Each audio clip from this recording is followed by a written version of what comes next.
सो एक क्वेश्चन था, एंड ये क्वेरीज जैसे बहुत रेगुलर रहती है, ये अलग टाइप के सेंसेशंस रहते हैं, एंड कुछ एक ऐसे इंक्वायरी थे बिफोर द पॉडकास्ट आल्सो। सो हम सबके लाइफस्टाइल में आजकल ये शोल्डर के यहाँ पे बहुत पेन रहता है। We just wanted your suggestion, what do you think it is because of, और क्या कर सकते हैं? See, the main cause for this is your head.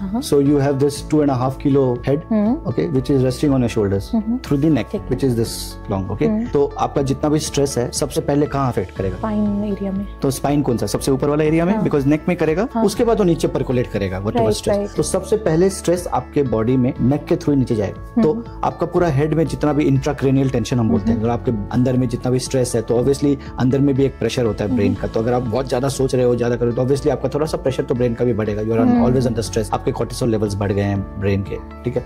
तो उसके कारण से आपके नेक में इफेक्ट आएगा। तो वो सब परकोलेट करके and the shoulders take up that much of weight. So सबसे पहले आपको नेक में आएगा। एंड आजकल तो क्या है कि बैठने का ज्यादा जॉब है, you have your computer in front of you, laptop in front of you, mobile in front of you. तो क्या होता है कि दिन भर हमारा पोस्चर जो नेक का है, जो मसल्स हमारी नेक को इंटैक्ट रखते हैं, दे आर नॉट प्रॉपर। तो if those neck muscles are not properly aligned, so you always have the misbalance, okay. और बॉडी क्या करता है ना, body always wants to be in balance. Body का नेचर है, जन्म से ही बॉडी का ऐसा नेचर है, not only human body, it always wants to stay in balance, और what we call as homeostasis. हर चीज को बैलेंस में होना, सिमेट्री में रहना। तो वो जब इम्बैलेंस रहता है ना, तो कभी आप या तो बैठे हो तो या तो ऐसे करके कंप्यूटर में हो, या फिर आप मतलब ऐसे थोड़े से हो, बैठे हो तो आप ऐसे बैठे हो, या ऐसे अभी मैं भी आपसे बात कर रहा हूँ तो I am not sitting like this and talking. मैं या तो इसका सहारा ले रहा हूँ या मैं इसका सहारा ले रहा हूँ। तो it is natural for every human being, but if you keep these muscles in proper condition, you condition this muscles with proper stretching exercises, ये प्रॉब्लम सॉल्व होती है। Now if a person comes to us with these problems, once it has occurred, then we give them stretching technique, we use stretching techniques, we give them maybe some myofascial release techniques। तो बहुत कुछ ऐसे करते हैं। Physiotherapy में होता है, osteopathy की है, या